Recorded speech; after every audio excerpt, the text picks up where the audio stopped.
J'ai l'impression d'être, tu sais, je vais interroger le président de la République. Oui, alors bonsoir, Attends, madame la présidente. Oui, tout à fait. Oui, D'ailleurs, vous êtes présidente de la société Miss Lovelace. Oui. Qu'est-ce que ça vous fait? Qu'est-ce que ça me fait d'être présidente? Vous êtes contente? Écoute, c'est beaucoup de responsabilités. C'est vrai. Beaucoup de signatures, beaucoup de... Ouais, je passe ma vie entre deux avions. Sur un jet lag permanent. C'est ça.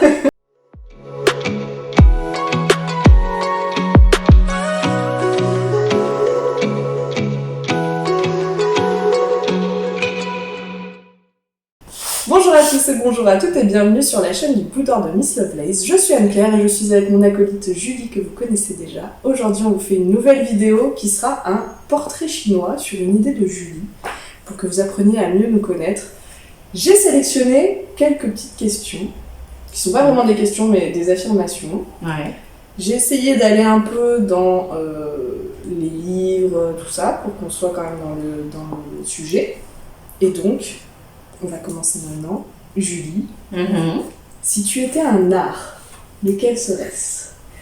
L'écriture. Pourquoi? L'écriture, parce que j'écris depuis que je suis petite et que c'est une de mes passions et que j'écris des livres. Voilà, j'ai écrit des recueils de poésie, j'ai écrit des essais et là je viens de terminer l'écriture de mon deuxième roman. Voilà. Donc c'est cohérent. Voilà. On essaie d'être cohérent. Et ben moi, si j'étais un art, je crois que je serais l'art textile, puisque c'est l'art que j'ai étudié à la fac, puisque j'adore la mode, puisque j'ai travaillé dans la mode, puisque j'adore tout ce qui est textile, tous les savoir-faire de couture, tous les savoir-faire de tissage, de teinture, etc. Je pourrais en parler des heures, mais on n'est pas là pour ça. Donc je pense que si j'étais un art, je serais l'art textile. Là, ça m'étonne pas. Julie, si tu étais un livre, quel livre serais-tu? Je serais le livre de la jungle. Je sais pourquoi, vas-y. Le livre de la jungle, parce que c'est sur ce livre que j'ai appris à lire avec ma maman quand j'étais petite et je me souviens, je devais avoir 5 ans à l'époque parce que j'étais encore en grande section de maternelle. Et enfant précoce. Ouais. Et oui, et du coup, on était dans sa chambre au premier étage et tout ça, c'était les soirs d'hiver. Et je m'entraînais comme ça, je suivais avec mon doigt et tout, c'était... voilà. Et après, j'ai fait une démonstration de lecture, je crois que j'avais dû apprendre 2-3 phrases devant toute la classe, c'était mon heure de gloire. Donc ça m'a marqué, ce bouquin. Donc il y a des gens qui commencent avec oui, va faire les courses, et il y en a qui commencent avec le livre de la jungle. Ouais, je crois que c'était une histoire de chat, un truc comme ça. Faudrait que je retrouve exactement, mais voilà. Mais on voit dans tes yeux que c'est un bon souvenir, c'est chouette. Moi, je crois que si j'étais un livre, je pense que je serais... Oh, tiens, c'est une bonne question. C'est le but. Bah ouais. Si j'étais un livre... Quoi, le livre qui t'a le plus marqué ou auquel tu t'es le plus identifié? Je crois que je serais Un bûcher sous la neige de Suzanne Fletcher. Ah oui.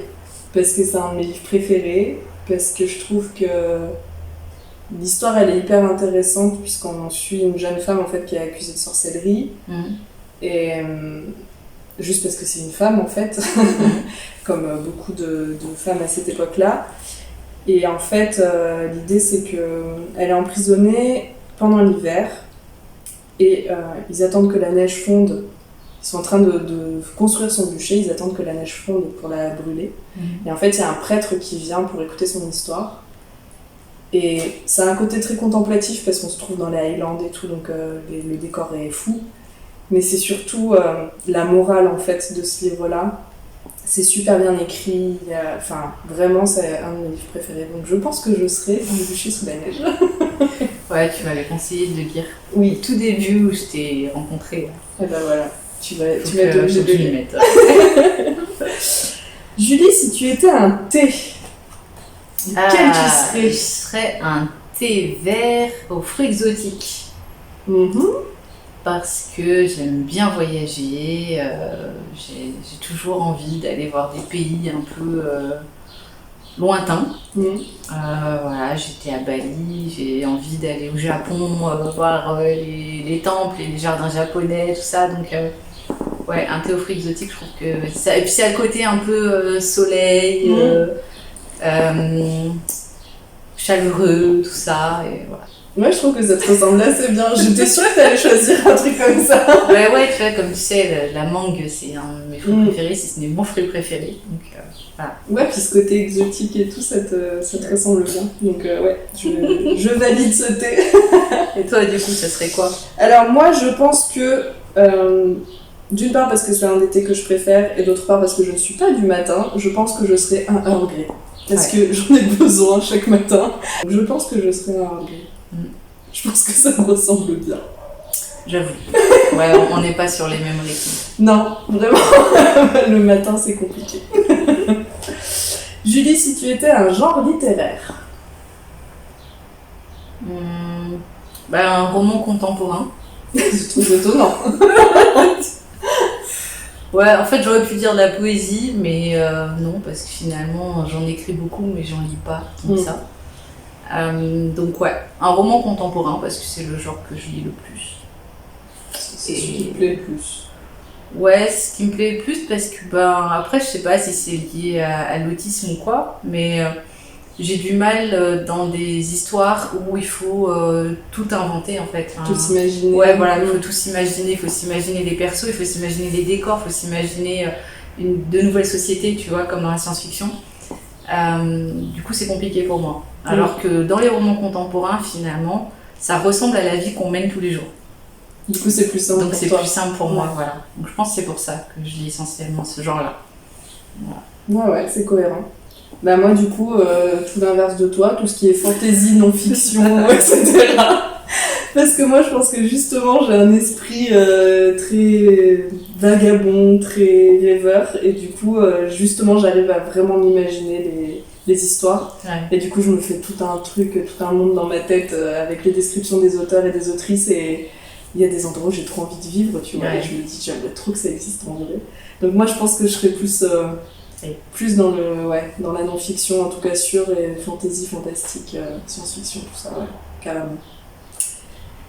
Julie, si tu étais un auteur ou une autrice, mis à part toi, non.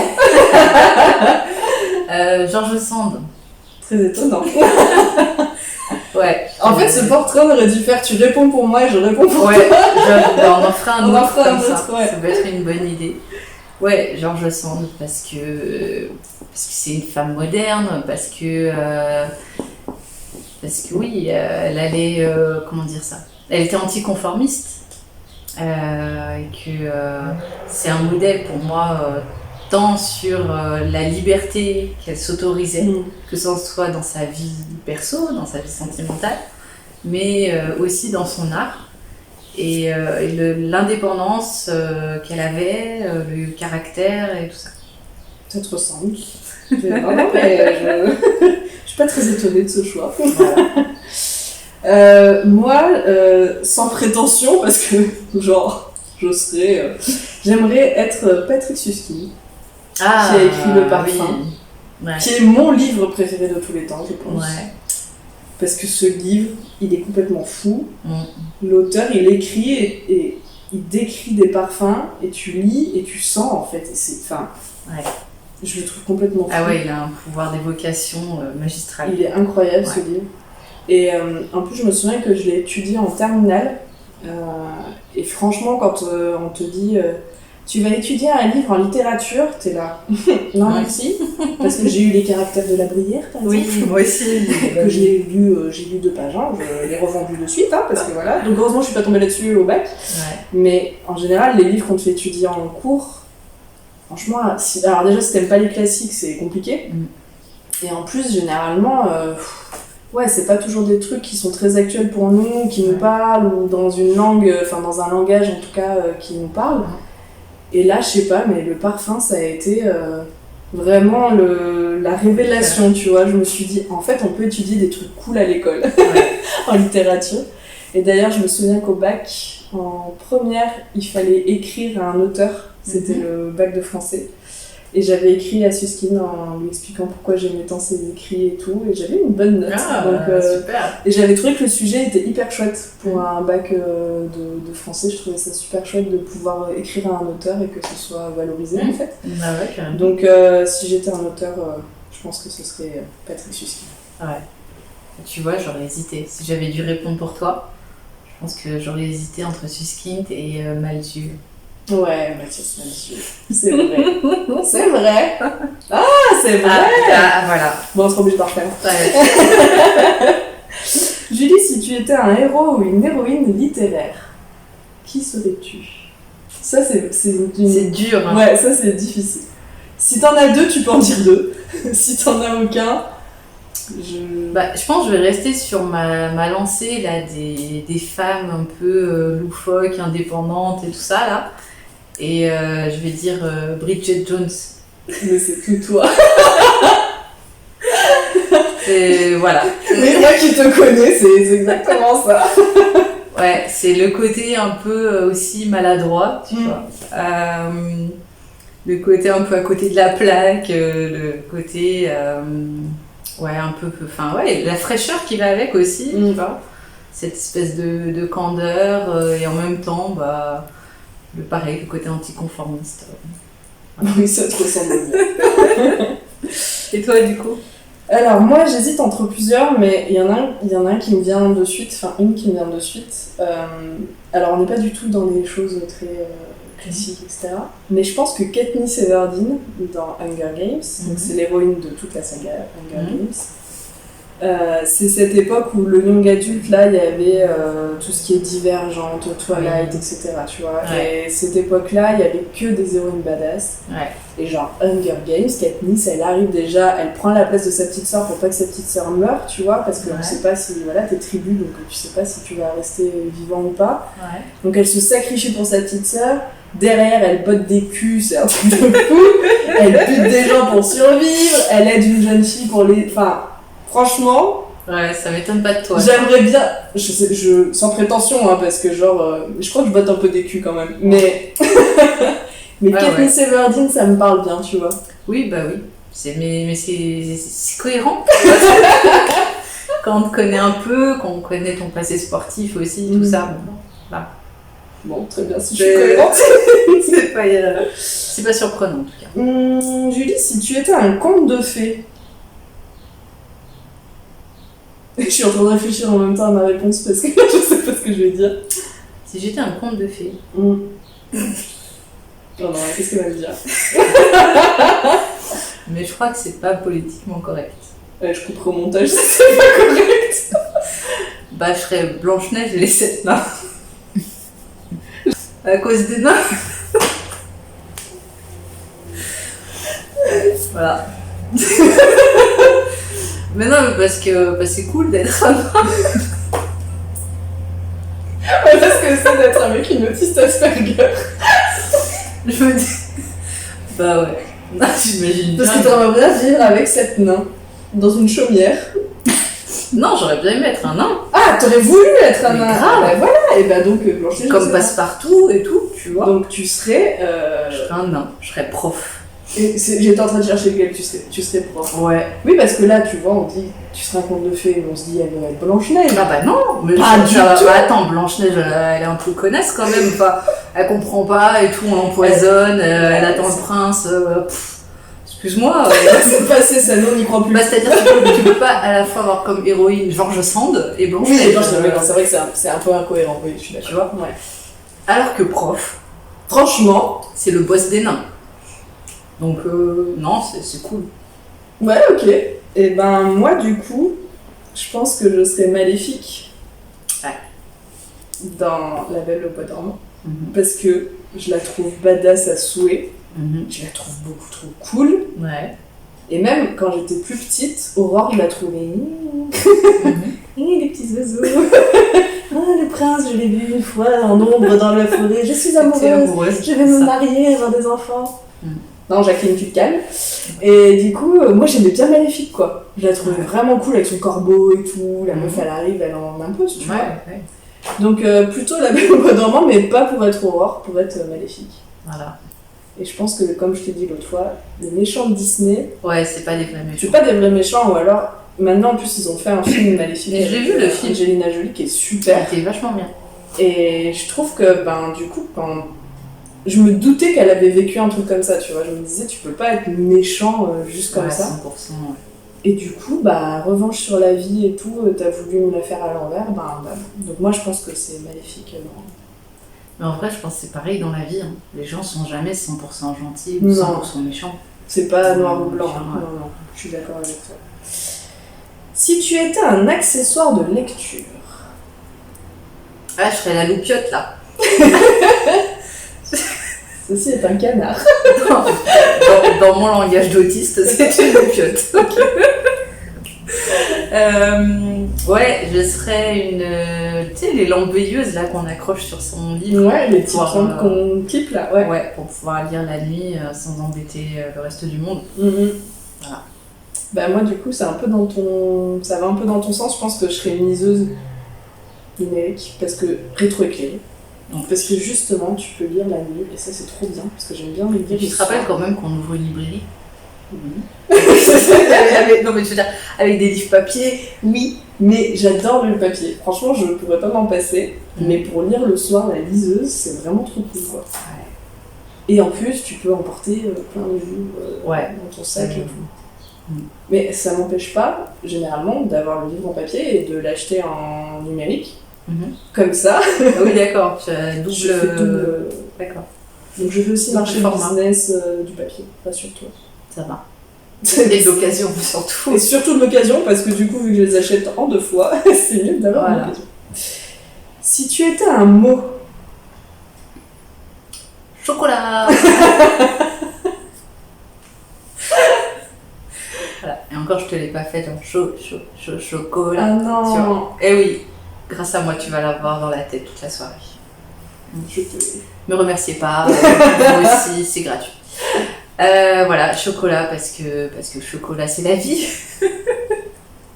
Est-ce qu'il y a besoin de rajouter quelque chose? Voilà, qu'est-ce que je veux dire d'autre? C'est un antidépresseur naturel, c'est réconfortant. C'est ce que tu préfères. Ouais, du chocolat et des livres, d'ailleurs, prochain business. Chocolat. Voilà. Moi, si j'étais un mot, le premier qui me vient, je crois que ce serait vintage. Oui, bah. Ça me dit ça. Et parce que j'adore, ça revient aux arts textiles et tout, mais j'adore les vêtements vintage, j'adore la déco vintage. Et tu vois, avoir la bonne petite touche assez, savoir bien doser, j'aime bien. Ouais. Et puis les pin-up et tout, voilà, c'est vraiment... C'est tout nice. Ça se voit. Je crois que ça se... Et pour finir, Julie, si tu étais un super pouvoir. Avec ou sans cap? Je serais le pouvoir d'invisibilité. Ouais, comme ça je pourrais prendre l'avion, voyager sans passe sanitaire.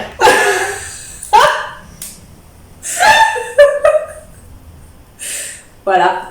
Et sans billet non plus. Oui, mais c'est surtout ça, parce qu'en fait, à la limite, bon... Oui, bah écoute, là, ça peut aider. Oui. Donc, ouais. Donc pour le voyage, en fait. Bah oui. Tu te dis pas, comme ça, je pourrais écouter derrière les portes ou des trucs comme ça. Non, moi, ce que je veux, c'est juste pouvoir voyager. Genre, tu vois, demain matin, ça me prend. Hop, je vais à l'aéroport. Je m'envole. Voilà, et voilà. Et je voyage gratos partout où je veux et tout. Ouais, ça serait cool. Faut que tu lises le livre La vie invisible d'Adi Larue. Ah, mais j'ai vu passer un post Insta là-dessus là, hier, et la couverture était trop belle. Magnifique. Le livre est magnifique. La Dust Jacket, c'est un papier calque. Et en fait, cette fille-là, elle est maudite parce qu'elle a fait un souhait. Elle a souhaité vivre libre. Et en fait, c'est un mauvais dieu. Enfin, c'est un démon qui l'a entendu et qui, du coup, exauce son vœu. Et donc, elle va vivre éternellement. Mais personne ne se souvient d'elle. Ah, c'est con ça. C'est-à-dire que tu la vois, elle passe la porte, tu te souviens pas, donc elle est dans ta maison et t'es là, mais qui c'est en fait, alors que tu viens de lui parler. Donc en fait, toute sa vie, elle la passe à être invisible et aux yeux des autres. Et du coup, je l'ai lu il y a pas longtemps, il est vraiment chouette. Je pense que ça te plaît. Il a un côté un peu contemplatif. C'est pas le même auteur que tu m'as filé là pour Child of Magic. Ouais, c'est la même autrice, ouais. Ok. Donc, ça marche. Bien Invisible a dit la rue. Au passage, je vous le cale comme ça. Et moi, si j'étais un super pouvoir. Oh. Mais je trouve qu'en fait, c'est compliqué parce que les super pouvoirs, t'as toujours une contrepartie. Ouais. Tu vois, je trouve que c'est difficile. Manger sans grossir. C'est pas mal ça. ça peut être bien. Tu vois. Mais parce qu'on pense toujours aux super pouvoirs classiques. Oui. Genre voler, être invisible, lire dans les pensées, tout ça. Mais en vrai, je pense que celui qui serait le plus utile dans la vie, c'est vrai, c'est de pouvoir manger ce que tu sans veux. Grossir. Et tu sais quoi, je vais même pas chercher un autre super pouvoir, ça me plaît. Ça me convient. Voilà. Très bien. Eh bien, c'était la dernière question, ma chère Julie. Merci à vous d'avoir regardé cette vidéo. J'espère que vous en avez appris un peu plus sur nous. Alors, des choses plus ou moins utiles. C'était histoire que vous nous connaissiez un peu mieux. Ma chère Julie, je te dis à très bientôt pour une prochaine vidéo. Ouais, si vous avez aimé cette vidéo, n'oubliez pas le petit pouce, n'oubliez pas de vous abonner, allez sur notre librairie en ligne, vous pouvez acheter déjà les livres. N'oubliez pas d'aller sur les réseaux sociaux, on est partout, je vous mets tout ça en barre d'infos. Et on vous dit à bientôt pour une prochaine vidéo. Ciao, ciao.